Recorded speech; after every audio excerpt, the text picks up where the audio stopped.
Hi guys, this is Katja Riekermann and you are listening to the Nothing Shocking podcast with Eric and Joff.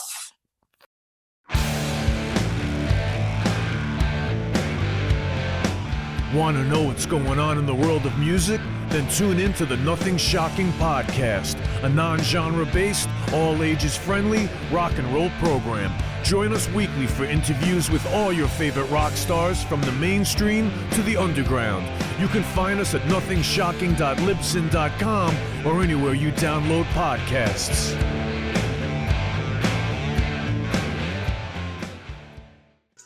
We're putting the band back together. The numbers all go to 11. I'm talking about bands that rock. Led Zeppelin. What about Sabbath? AC/DC. Motorhead.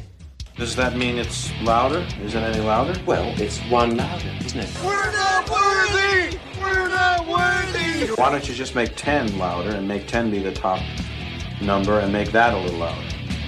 These go to 11. I get up off the ground and raise my head. Days like this, think I should be dead. One for Satan, two for me. Let's cheat the devil, it's fun, don't you agree? Welcome to the Nothing Shocking podcast. I'm your co-host, Jeff Untied, and with me in Dog Bowl Studio is Coach Nez. You can find the Nothing Shocking podcast on Libsyn or any podcatchers. Like our Facebook page or follow us on X at No Shock Pod. You can also find the Nothing Shocking podcast on Rock Rage Radio every Sunday morning at 7 a.m. Central Time. Our sponsor is Big Strix Vinyl Records and Sports Cards, located in Rock Island, Illinois. New, vintage, and previously owned. You can find it at Big Strix. We'd like to thank the Hong Kong Sleepover for allowing us to use their music for our intro and bumper ending. Tonight's guest is Katja Riekermann, a jazz saxophonist. Yeah, former touring saxophonist for Rod Stewart's band, touring band. She's currently in the studio recording new music for a new solo endeavor, correct? And back in November, she took part in a Rod Stewart tribute show. Yeah, very cool. So let's get to that interview. All right, good night. Good night.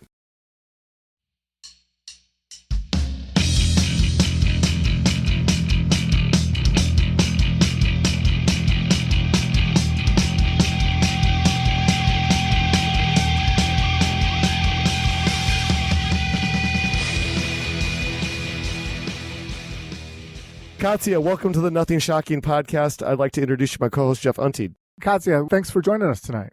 Hi, Joff and Eric. So nice to be with you. Well, hey, Thank you for having me. Yes, we're excited to have you. So let's get right into it.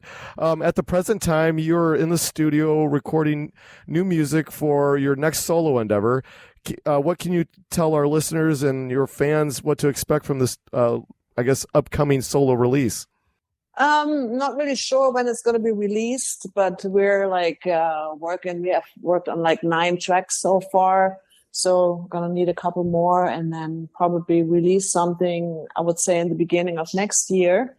And this is actually a cooperation with a fantastic Austrian composer, arranger, producer, multi-instrumentalist, and engineer called Bernard Penzias. And we met, I want to say maybe 1.5 years ago at an event. And he contacted me. He said, hey, let's do something together. And I've been wanting to work on a new album. So it was perfect timing, Well, very good. Well, when it comes to your songwriting and song creation, tell our listeners about your approach to your musical creativity when it comes to your solo work outside of, cameoing and working with other artists. Yeah, that completely depends. Sometimes I come up with a melody, just a simple saxophone melody. And then I try to, put some chords under it. And then I take that to Bernard, and he kind of comes up with the whole production stuff to it. He plays everything. It's pretty amazing. So, and he sometimes takes my idea in completely different directions than what I initially had in mind. Well, it's super cool, Mm-hmm. I never really had that kind of a cooperation before. And Then there's other times where I just come up with a chord progression and then I find a melody to that. Or Bernard has an idea to chord progressions or has a track and says, here, find a melody. So, it depends on who starts the idea. Oh, very good. Nice. Go ahead, Jeff. Well, I mean, I'm familiar with like alto and tenor sax, but I got to admit that my other kinds of sax that are out there, I'm a little weak on. Can you talk about the different instruments that you use? And I know in the one video that you had, I think it was Danny's Blues, you had a couple different ones in the video that you had in the background and used. Can you talk a little bit about your instruments? Correct. In that particular video, I play lead on the alto, which is the smaller of the ones. And then I play tenor and bari sax like in the background, nice, doing some other parts. So I do not play soprano. Soprano is the smallest of them. That's the one that usually is straight when you see it. Like Kenny G plays soprano. Yeah. And that's, I hope he's not going to hear this, but that's one of the reasons why I don't play soprano, because he kind of ruined that sound for me. So I play alto, tenor, and baritone. And on my live shows, because I play live a lot here at the Baked Potato or at Vibrato Grill Jazz with my band, I usually use alto and tenor, because it's kind of heavy and it's big. That's the biggest one. It's like almost like a bass instrument. So I don't usually play that on live shows because it's just so heavy. But I love using it in the studio. Very good. Well, I wanted to bring this back to your work in the studio with Bernard. You talked about song direction and how he kind of takes your song creativity and kind of goes in different directions with it. Is that a common thing for your collaboration with him? You're to start here at the base of the song, and then he takes it in a multitude of different directions, or do you try to keep things as organic as you possibly can? Well, interestingly enough, like this album that we're working on, because he just sometimes has like these ideas that take it like completely elsewhere. And Bernie and I have talked about that. We can't really put a stamp or a name on the musical direction that we're going in right now, because it's a little all over the place. But I kind of like that, because it makes it very interesting. It's like different sounds, and he brings out like really interesting instruments. On one of the tracks, all of a sudden he said, oh, a mandola would be great on that. And he grabs this instrument that I've never seen before, and he starts playing the mandola. And I'm like, okay, that's cool. So, and then another track that I initially was like a funk tune, like reminded a little bit of Shaft. Do you remember Shaft? Of course. Like the TV show. So it was a little bit like that, like a funky guitar in the beginning. And then I had these horn lines. And I figured, that'd be cool to play live with a horn section and stuff. And then he kind of like puts 4 on the floor on it, and now it's a dance track. So so it's super, super interesting. It's a lot of fun. Oh, very good. Tell us a little bit more about the Baked Potato. I know you just recently, this week, I think, played a show there.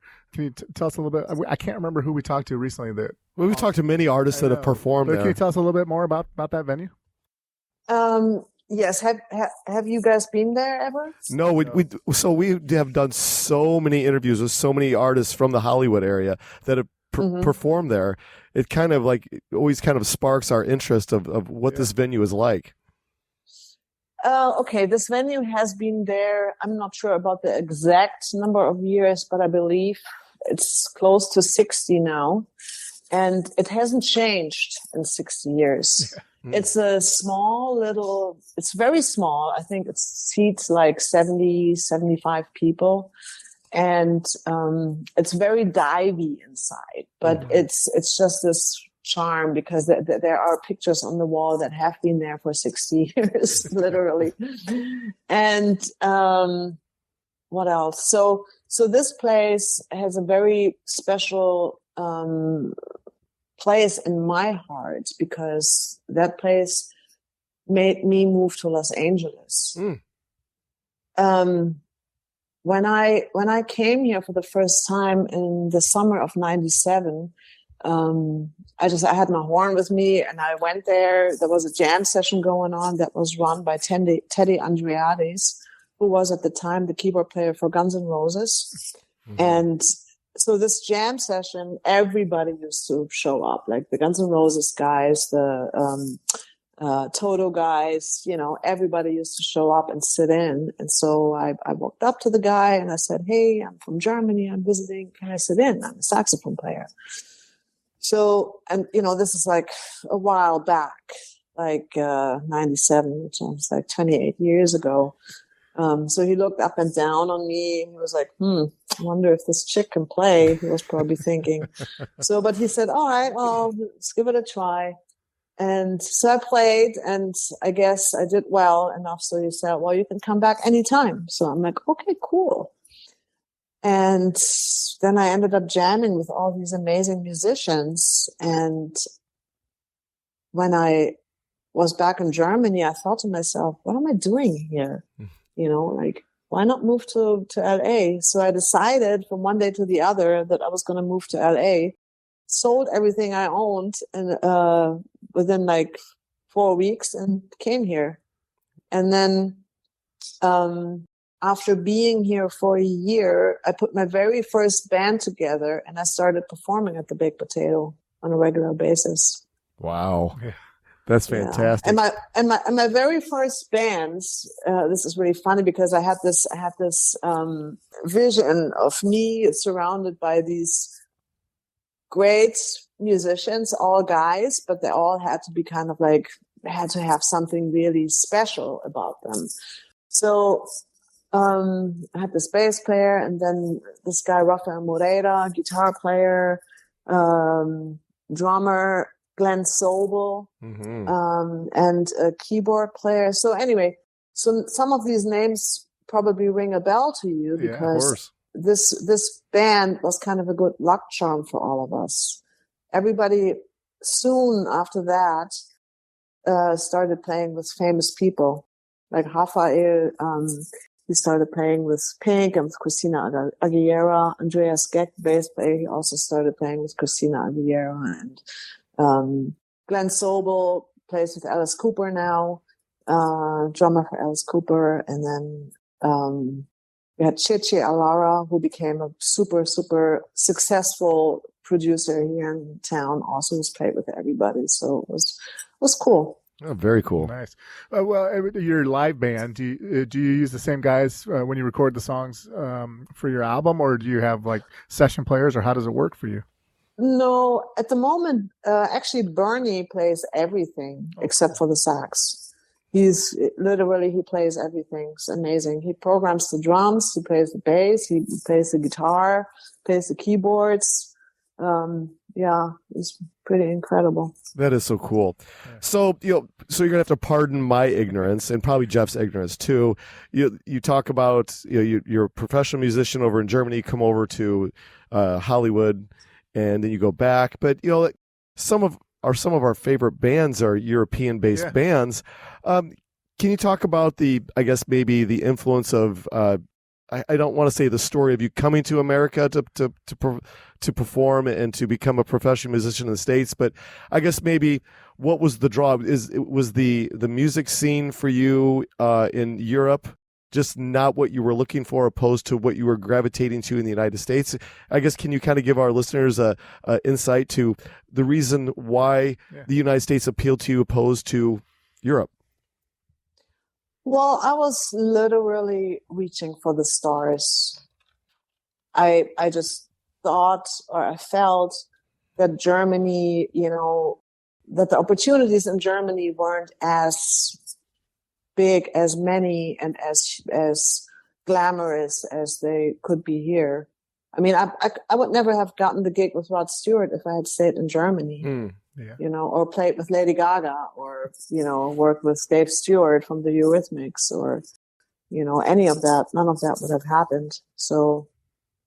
That's it, huh? That's it. Darn it. Well, that's it. Schleswig-Holstein, Germany. A lot of settlers came to our area here in the Quad Cities. My ancestors included came from northern part.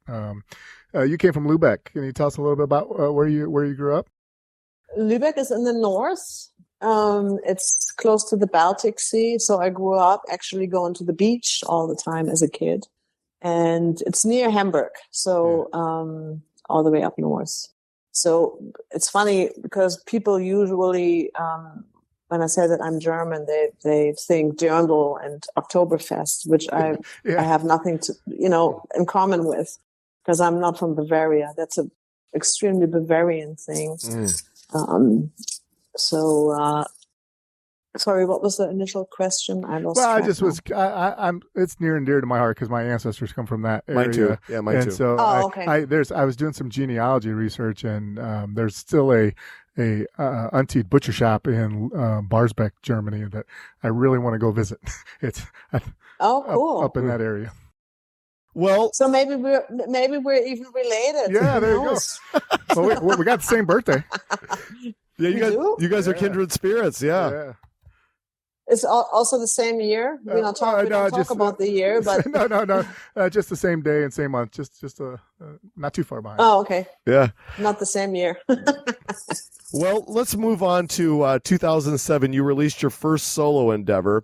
Can you talk a little bit more about the evolution of your first solo album, of where you were in your professional career to that of where you're at now? I guess maybe take us back to those that early solo endeavor and talk about the writing and recording process of it.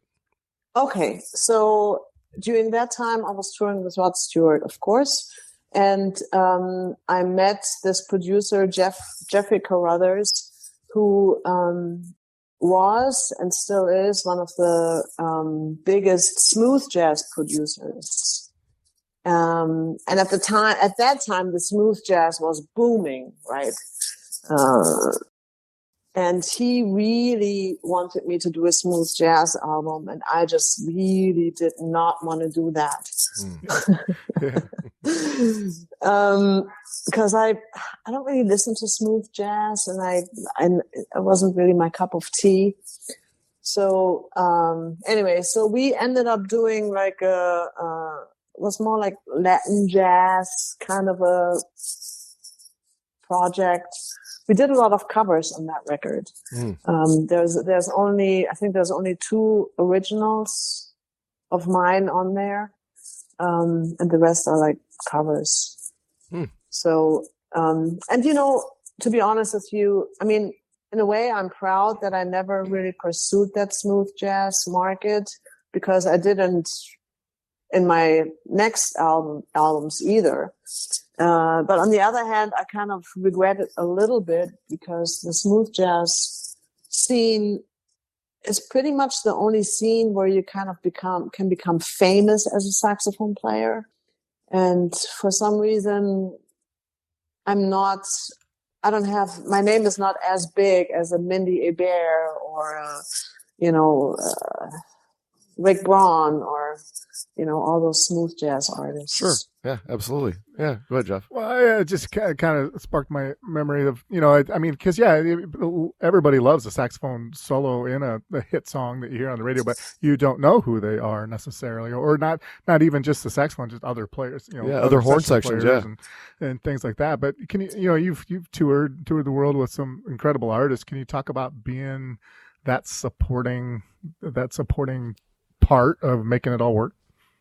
Oh yeah, I mean, I'm incredibly grateful for having had the opportunity to tour the world for 14 years and getting paid for it. That's like it's unbelievable. A lot of people, or most of the people, they work their whole lives in order to make money so they can afford to travel, nice 4-star or business class flights and stuff like that. And I actually did it and got paid for it. So that's a huge plus. I mean, standing on stage next to Rod Stewart was always amazing. We have in-ears on stage, and you kind of like play with the band because he's not there yet. And then all of a sudden, he starts singing and you have that voice, that iconic voice, and you're like supporting that voice. It's just amazing. I guess to double off of what Jeff, the question that he just asked you was, you have played with some of the biggest names in the business. How do you feel as though that has molded you, I guess maybe into, or evolved you into the player that you are now, opposed to when you first immigrated to the United States? All right, so here I got to be very honest with you. I haven't played with Rod Stewart in 10 years now. Sure. And I believe that now my playing has how do you say it? Increased? No, gotten better. What do you say? Sure. What's the word? Probably about 500%. Since I have not played with him, because when you tour so much and you're always traveling and always got to work and be at sound check and blah blah blah, you don't really evolve as a player as much anymore, because you kind of stagnate. You don't have the energy to practice and get better at your instrument. So ever since I have not played with him, I've gotten so much better, and kind of I wish I could play with him again and be like, here, this is me now. Well, I guess as you say that, I guess maybe what I'm trying to say is when you're constantly playing other people's music outside of your own, do you feel like creatively you're kind of trapped, opposed to if when you're out on your own, you're just doing what you want to do for the most part, but when you're a supporting act of somebody's band, you have to play the parts of what they want. Do you feel like you're kind of in a cage a little bit on the creative level? Of course, yeah. But it's you got to look at it as a day job. I mean, even though you're making music and you're on stage and stuff, and from the outside it looks glamorous, it's a day job. It's how it's like other people go and bartend or clean houses or whatever. So, you gotta make a living, right? Absolutely. And as far as on a satisfaction level, you playing with these big artists, but you're still playing what they're wanting you to play. On a satisfaction level, do you get the same satisfaction of playing other people's, these big performers' music opposed to playing your own? Or do you still find that playing your music is more creative and more satisfactory to yourself? Whatever you said, is it the latter? The latter part. Yeah. The latter part. Yeah. Sorry. Sometimes my German, my English gets influenced by my German. But no, definitely the second. So I find it a lot more satisfactory to perform at the Baked Potato, for instance, just close my eyes and do whatever I want because it's my gig. Yeah. And people come to see me, even if it's only 40 people in there. But even if it was just 10 people, I just close my eyes and I do whatever I want. And yeah. Yeah, fantastic. In 1997, I think one of your first touring gigs was working with the Scorpions. Can you talk a little bit about how that came about? Yeah, that's a little exaggerated. So I didn't tour with the Scorpions. My brother, you probably know that my brother played with the Scorpions. He was a bassist for the Scorpions for, 10, 12 years or something. Yeah. Yes. So during that time, I was still in Hamburg. They did one concert where they did a tribute to Elvis Presley. And in one of the songs, they needed a sax. So it was actually Barry's sax. So I performed one song with them. But of course, that goes on my bio. Well, of course, yeah. Scorpions. Yeah. You also worked with Saga and Michael Sadler. Can you talk a little bit more about that experience? Yeah, that's a similar story, because at the time when I was still living in Hamburg, my boyfriend at the time was a guitar player, and he got called to to play with them because their guitar player, I don't remember what his name was. He couldn't finish the tour. So my boyfriend at the time, he got called to finish the tour up with them. So, and I just tagged along for a couple of dates, and whenever they were doing sound check, I had my saxophone with me. I would like disappear somewhere in the bathroom and play sax. So they came to me and I said, hey, we got this one song, where one of them actually played clarinet, like a clarinet solo. How about you come out and jam with us on that song? I said, sure. So I did that a couple of times. Oh, that's exciting. Very nice. Very cool. We talked about the 50th Grammy Awards a little bit, that you got to play with Lady Gaga. That was a tribute to David Bowie. Can you talk about that? I remember seeing it on TV. Can you talk about that experience? Yeah, that was actually really incredible. I mean, working with her was awesome. She is so talented. And, Nile Rodgers was the MD on that. And then Raphael Sadiq, bass player, he played bass. So, I mean, an incredible band. And we rehearsed for I think it was 2 weeks every day, like 8 hours a day. Because the performance, if you remember, was a compilation of, I think, 10 songs or something. Yes.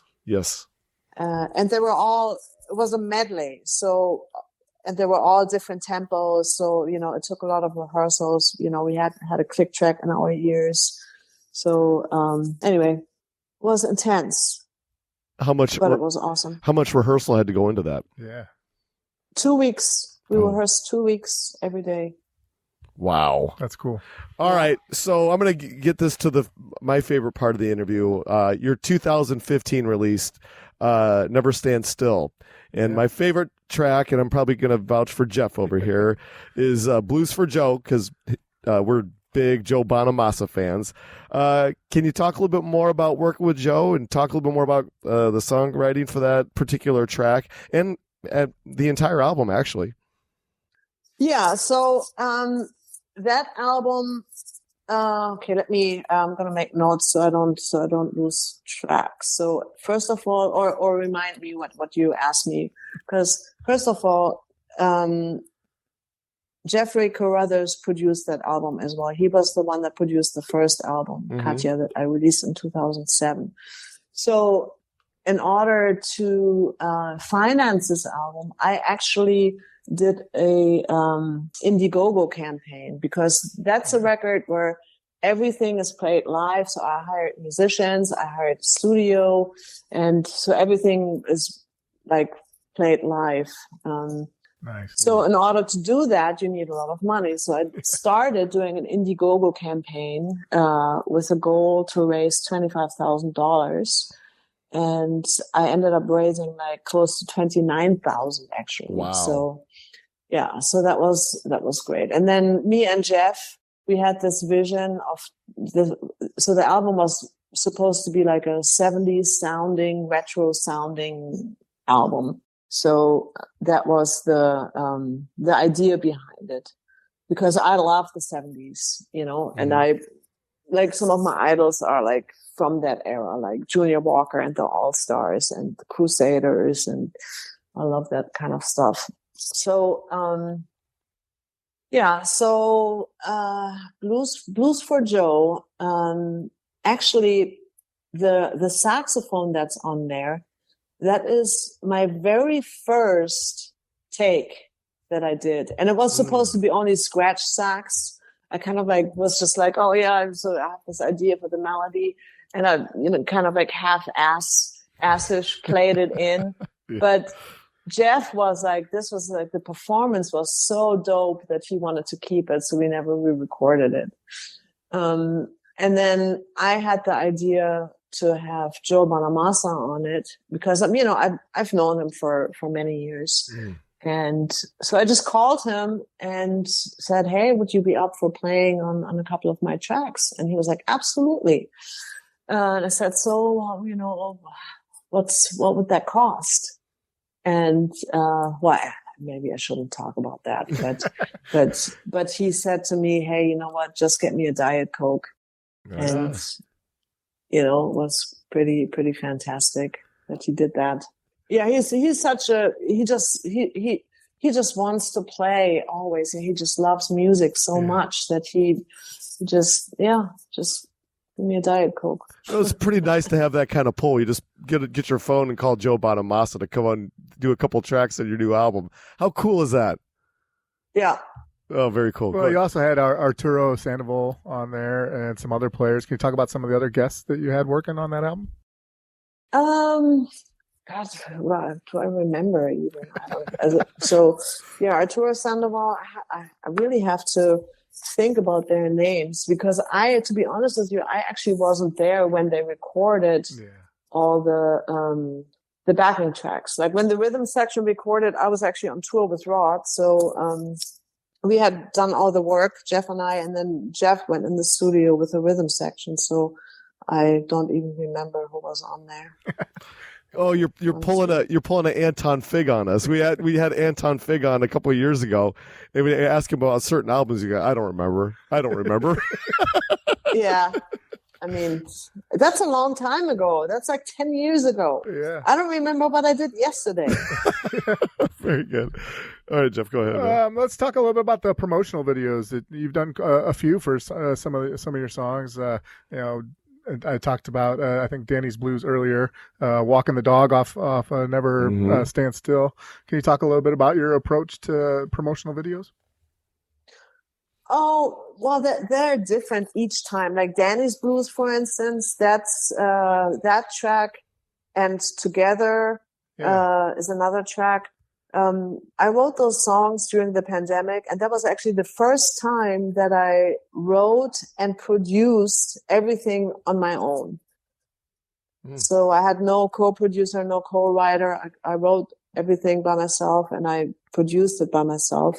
And all those tracks were remotely recorded by every musician, because it was during the pandemic. Yeah. So I had this track, like I had my demo, and I sent it to the drummer, and then the drummer recorded at his house and then sent it back to me. And then I sent that to the bass player, then he played on it, sent it back to me. So that's how those tracks came along. So, and if you look at those videos particularly, they also have like that split screen stuff going on that everybody did during the pandemic. So that's that. Then Walking the Dog. That was the first video I did with Paul Gervasi, and I love that video. Yeah, it's so funny. It's like, if you really watch it, it's like every time I watch it, I have to laugh so much. I think it's a great looking video, and just the whole storyline with the little dog is awesome. You saw the dog. Well, it took me a second. Right? Yeah, it took me a second to catch on. I was like, "What is that guy doing behind the drum set?" And then I was like, "There was a guy down on his knees." And then I turned around and I was like, "Oh, he's in a dog costume. That's awesome."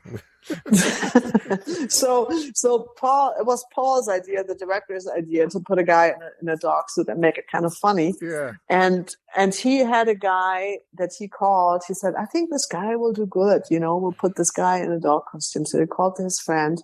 And we put this guy in the dog costume, and that guy, he had absolutely, it wasn't funny what he did at all. It was like it was so awkward. Yeah. It was like, this is not working.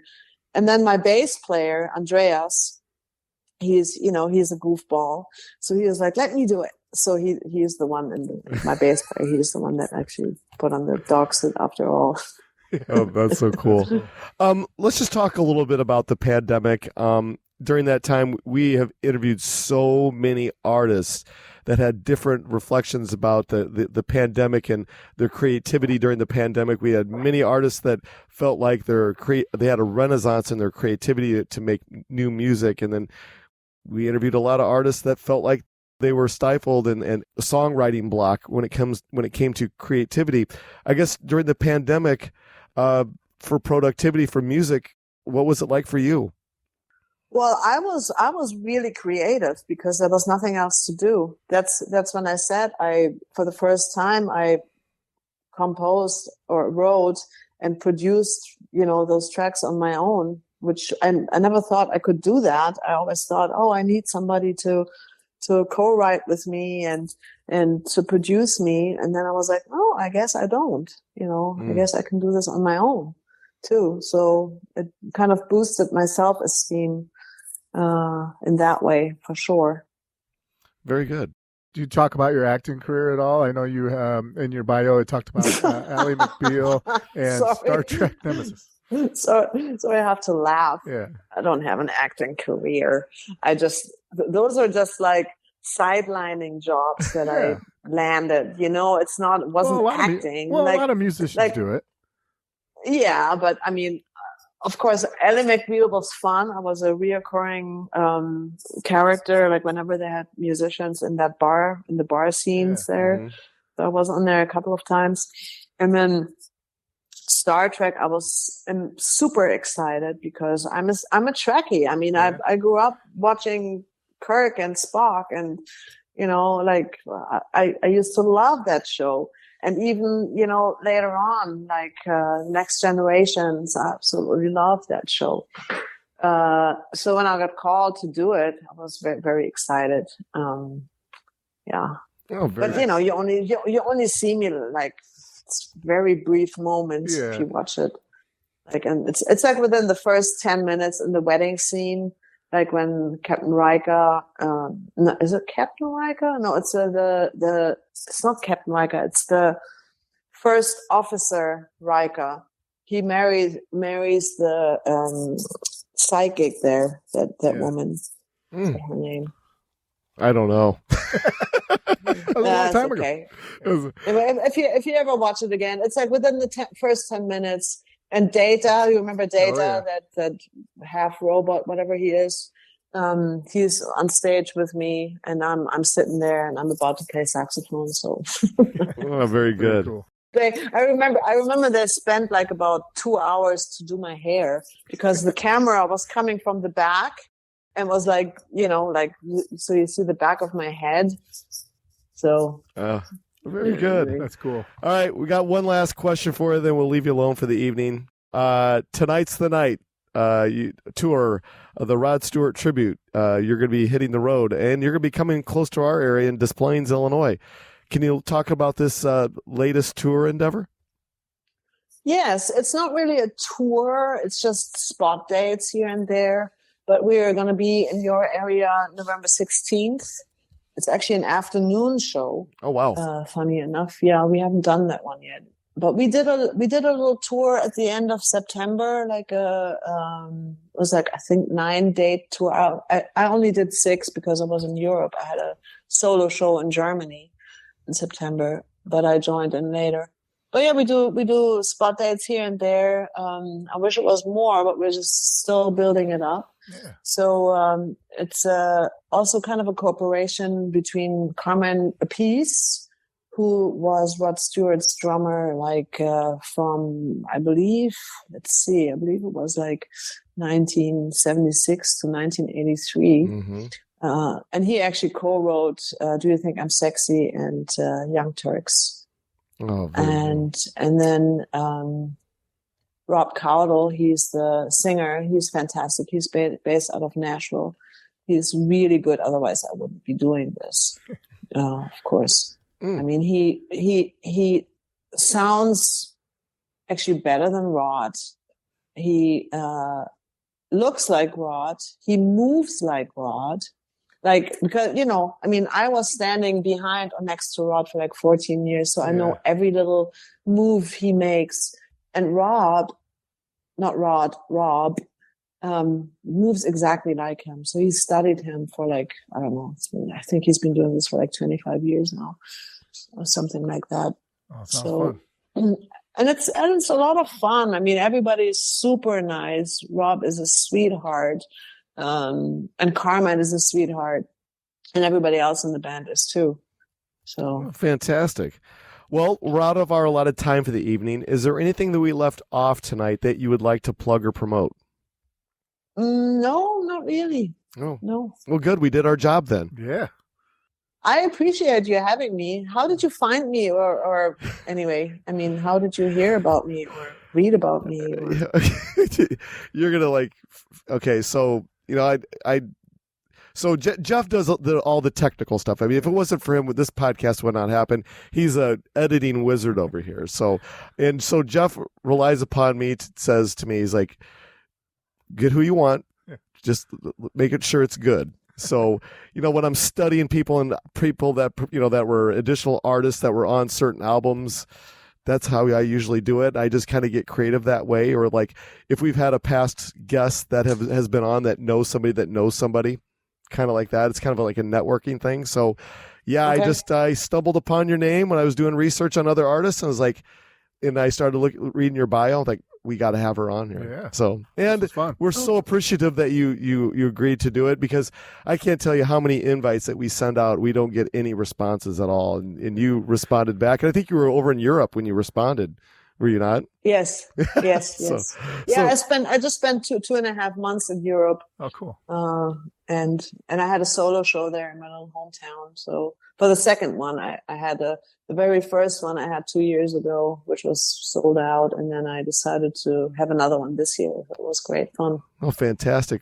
Put a band together in Hamburg with musicians that I knew or that I know from back in the days when I was living there. So nice. It was fun. Thank you so much. Thank you. It was fun. It was an honor to have you tonight. Thank you so much for having me. Good. Take care, guys. Thank you. Bye-bye.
says their last goodbyes. Move to the sunshine, fight the grip of nights. If they ever take from you, then you plug out both